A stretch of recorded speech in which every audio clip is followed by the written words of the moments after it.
I'm here with the legendary Attila of Mayhem. They're playing in Toronto tonight at the Rebel.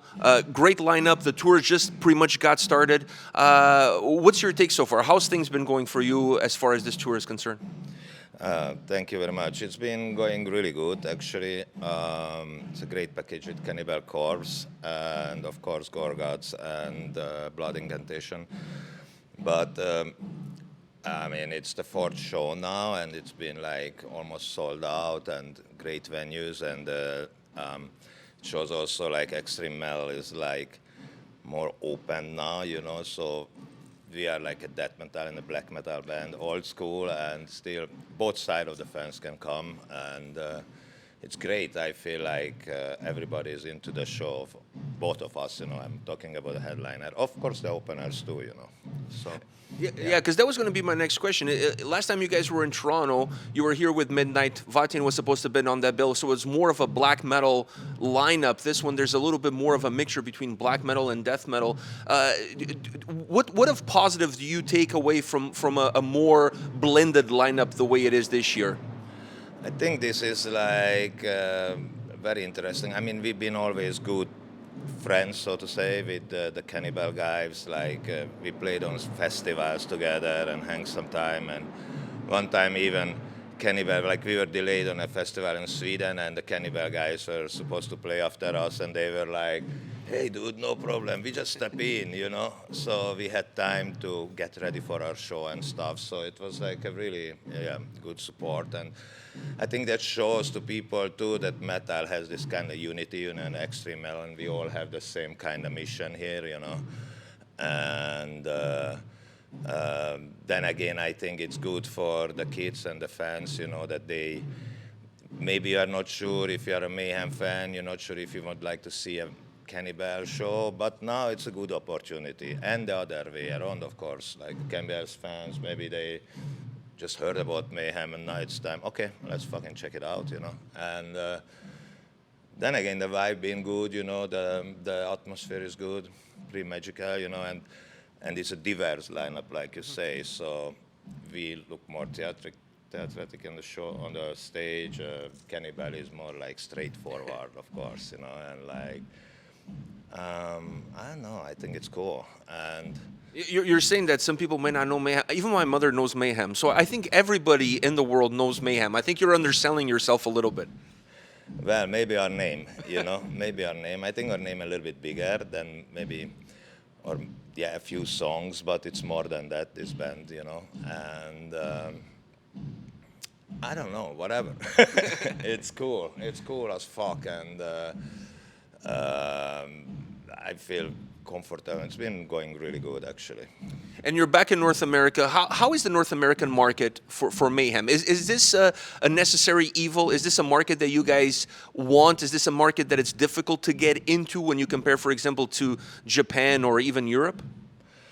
Yeah, I mean, all these continents are a little bit different, you know, like what's the trend, what's going on, you know, like America was a little bit more old school before, and now I think it came really up, you know, and now, I mean, I think Europe was a little bit stronger before, but now US it feels stronger for us, you know, and maybe in general too, but right now it's a good time to be here, I think. And I see young people, you know, new generations, and I talk like in Nashville with these young kids at the studio. We were doing pre-production, and yeah, we just had a spliff, and they were like, "Dude, you don't know, like, our generation, you know, we love fucking rock metal. It's a new thing coming now, you know, like it's always changing." And they thought that it's like getting popular again, you know, this kind of music, which is great. And I understand we are kind of like the last of the modern music, you know, bands are really playing music. It's about the individuals, you know, you play together. It's like important, the whole story about it's like a real band, you know, not just some project, you know, or someone put together or something, you know. And speaking of a band, there's a lot of new bands, new black metal bands coming out that are giving perhaps their own little twist on the genre. You've been around for a long time. Mayhem is an iconic band. You guys really trailblaze what black metal is all about. So when you look at some of these newer bands that are coming up with maybe a new sound or a new take on the genre, how do you feel about it? Do you feel like these bands can continue to carry the torch that you guys have been carrying for all these years? Hopefully, yeah. Some of them should be. Like now it's Blood Incantation. If you look their variations, you know, like our last record was like completely like synthesizer music. And I like that, you know. I think it's our influence somehow to be open-minded, you know, to do whatever you want. Don't care about boundaries, you know. They still play that death metal setup, but he said they all learned to play synth for the last record and played like that. Yeah, I'm promoting them because they're cool. So anyway, yeah, never mind. It's what I'm gonna say. Like, there are definitely like young talents, and who knows, they might open some new dimensions, new. You know, I mean, it always seems like it's everything being done, but actually, on the other hand, nothing has been done. Who knows what could be done? You know, so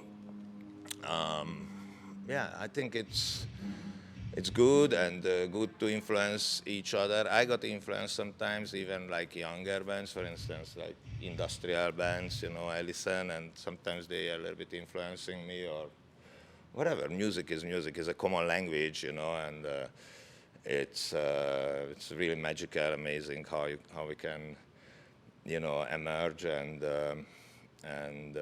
this whole scene, you know, the whole genre, how it grows. You know, let me tell you this. It's really refreshing hearing this from you because a lot of times you talk to I'm going to call it old school veterans of the game who've been around for a long time, and they feel a little bit guarded towards what they created and how the genre was at the beginning, and they don't want to let it go. But I don't get that vibe from you. You're very welcoming to newer bands and new sounds and new ideas. I mean, we always had new ideas, you know, like back in the days when. For instance, I recorded with Tormento, my first band, or the Mayhem, the Mysterious. That was a brand new idea. Now it sounds like old school, but then it was very futuristic. Personally, I like, in a way like Japan, I like tradition, but I also like the future. I like technology used in the right way, and I think it's stupid to look back only. And it's important to carry on the tradition and the legacy, of course. But I'm kind of artist. I find interest in anything which is new for me. You know, that's like a new experiment that can add to my experience. You know, and I don't know. I'm that kind of type of person. I have no problem to look ahead. You know, look for the future. And you guys However, it's very dark. and you guys just released a live album. Demonic Rites is out right now. Came out September 15th. Can fans expect that album to be a little bit of the representation of what the set list is going to be during this tour? Yes, it is. You know, this whole thing was a delay because of the COVID, so that's why this whole thing is still happening about the Diamond record, and this live album came out. Basically, this tour is still belong to that era, so it's a little bit different set. Of course, we don't play the same. Of course, we always change some songs, but it's the same concept, and we are going. And this is gonna be the last one of this album's promotion. And next year we are looking at the Mayhem 40 years anniversary, which is crazy, actually, kind of fucked up. Yeah, when you think about it, yeah. Yeah. Like. Playing extreme metal for that long, and that's true. I mean, in my case, I was first on stage in '86 maybe, so it's coming to me too, you know. That still, you know, that's like, it's amazing, and especially with this form of music, and I still love music and love to do this, and yeah, it's... And having a good time at it. Yeah, trying. It's not easy, you know. It's sometimes very hard, the traveling, the stress, the whole, you know. But nothing is easy in this Kali Yuga, in this life, you know. I'm happy to do this, and I feel honored to be here, and yeah, lucky as well. Yet it's been a lot of work. When you look at the live album and you look at the history of live albums, do live records today still hold the same meaning and significance that they did, let's say, 30, 35 years ago?